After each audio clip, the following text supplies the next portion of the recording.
Okay, everybody, welcome to part 2 of the Admiral chassis that we're working on. And what we're going to try to get accomplished in this segment is just a basic checkout of the chassis and what kind of baseline we have on it. What I've done, all that I have done so far is replace this brown wire that goes to the CRT, and you can see here the reason that I replaced it. It was crumbling and falling apart, so that's no good. So we've got a brand new wire there, and populated the tubes. Got the test CRT installed. Had to re-glue the CRT cap to it, and I know somebody's probably going to ask what I use to do that, and this is what I use. This is clear windshield and glass sealer. You can buy it at an auto parts store. That's where I got this at, and I found this to be a pretty good product to use. The big feature of this is that it will expand and contract as heat builds in here. Some suggest epoxy, but I don't really like that. Epoxy doesn't really expand and contract well, and you could use super glue, but that again, it doesn't expand and contract very well. But just as a general rule, if I have to take this cap completely off and remove all the old glue, I will use this. If I have one that's just loose, a CRT base that's just loose, you can put some super glue into this crack, and it will go down into where the original glue is, and it'll hold it on good and tight. And eventually, probably going to have to pull it off and get the old glue out anyway, so it's not that big a deal if super glue doesn't hold. But if you've got the cap completely removed, that windshield and glass sealer is a great product. So, alright, I've got a speaker connected in, and what we're going to do is fire it up and see what we get. Okay guys, so here's the setup. Got the test CRT jammed in here with some wood blocks and a book to try to keep it lined up with the yoke. Now this, we could do adjustments here, this focus coil and other yoke adjustments. I'm not going to be messing with that at all.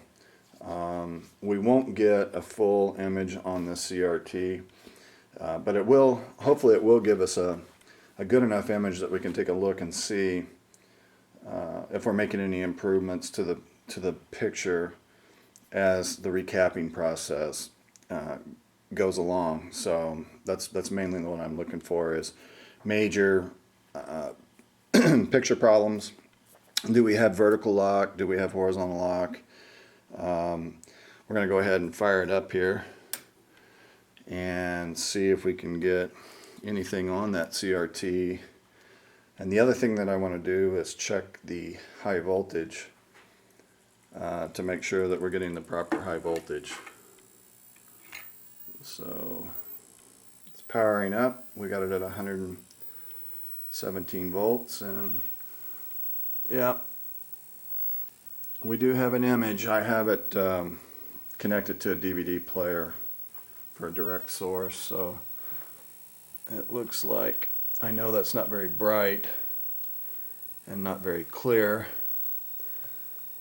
but see, we can tell if we've got a vertical indication right there. And I think that's probably contrast. Yeah. Not sure what that control is doing, but Okay, so that's good. We can at least tell what kind of picture indication that we're getting. Now what I want to do is check for high voltage.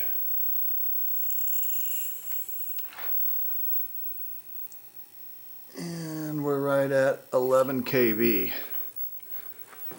So that's good. It's telling us that our high voltage is in order. So on a strong CRT we should get plenty of brightness. And now let's check out and see if we're getting any sound. Oh yeah.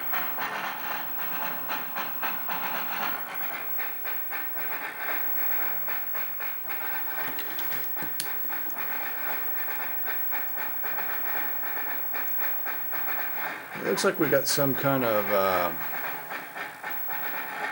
vertical blanking issue up there at the top. And of course the picture is not very clear and it's not very bright.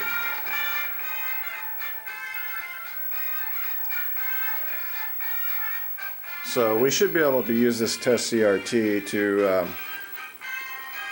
tell us if our recapping process is helping on the clarity of the picture, giving us contrast, and if this picture improves. That should be good enough. We're not going to worry about trying to make it play perfect on this test CRT because it's just not designed for this. It's just designed for testing purposes. And when the owner gets the chassis back, he'll have to do some adjusting to his own CRT. But if it plays good on this test CRT, I know it's going to play well on the original CRT. So I think this is going to work out for us. So really nothing more to do except get after recapping this set and see if it makes any improvements to what we're looking at right now, which I'm sure it will. But this sound is really good. Nice strong sound. You're gonna catch cold.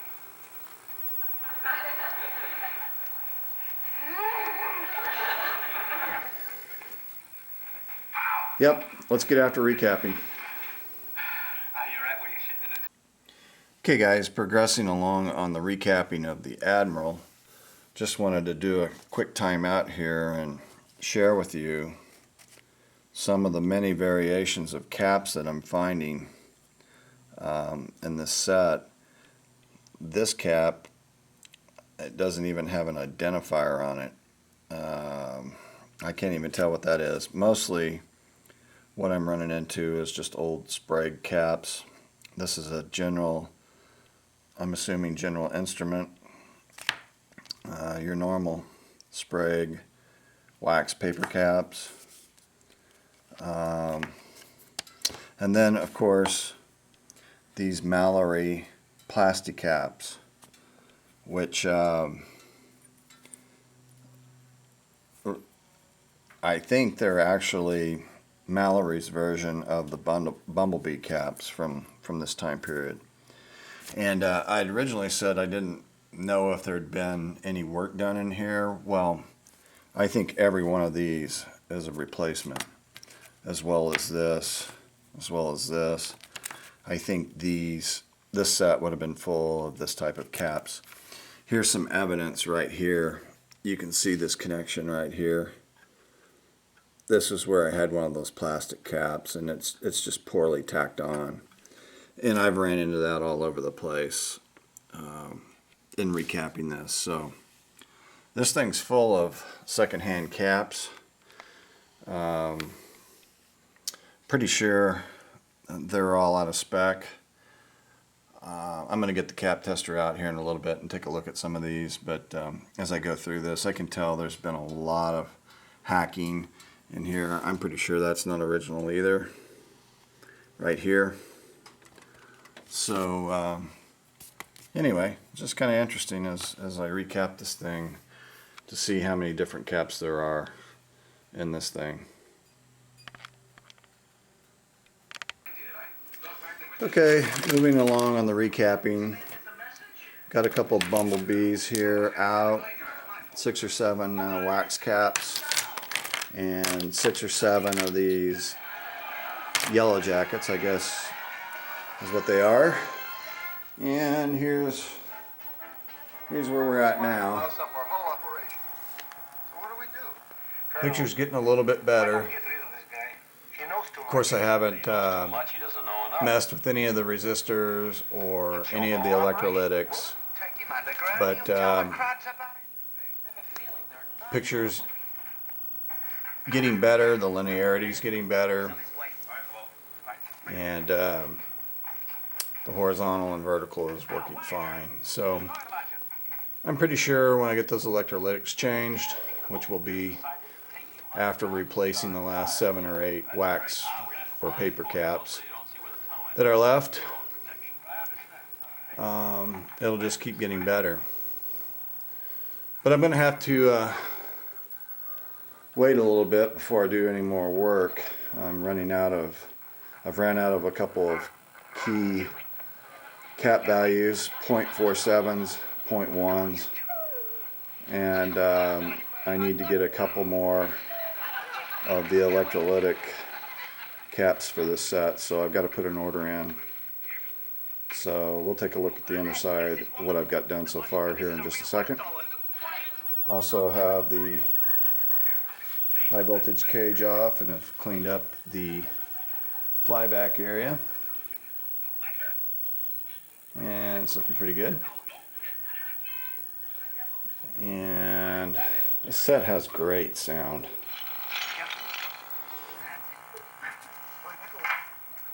Great sound, and it's hard to tell with the fluorescent lights on.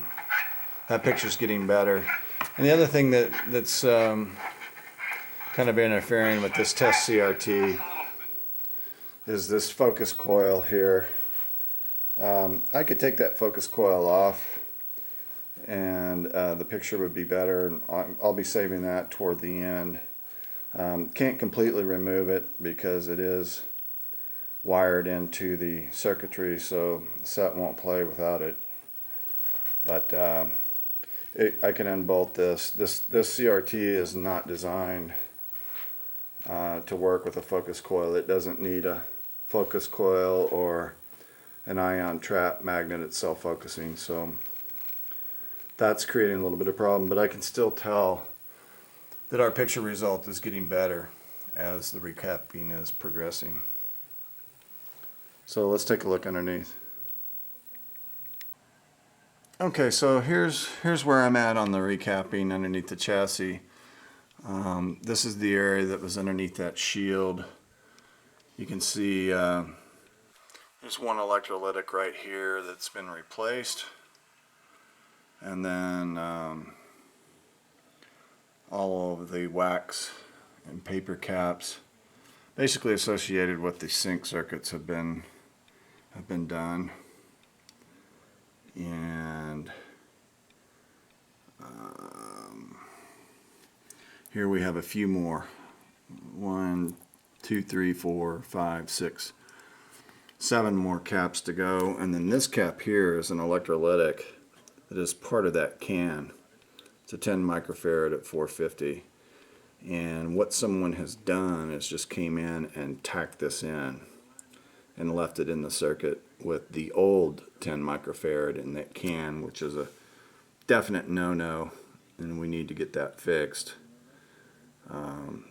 Definitely don't want the old capacitor that was failing to be connected to the good one that they put in. It could short out and short this whole thing out. So when I restuff this can cap here, this cap will disappear and it will be back on top of the chassis where it belongs.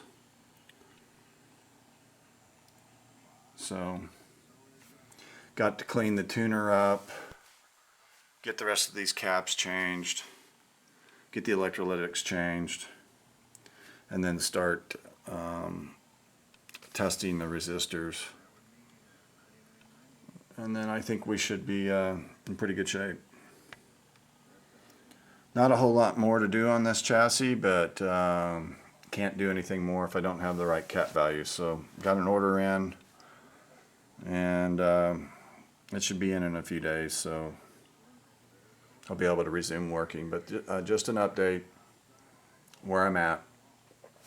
It's progressing. I think it's gonna turn out pretty good. Okay, thanks for watching.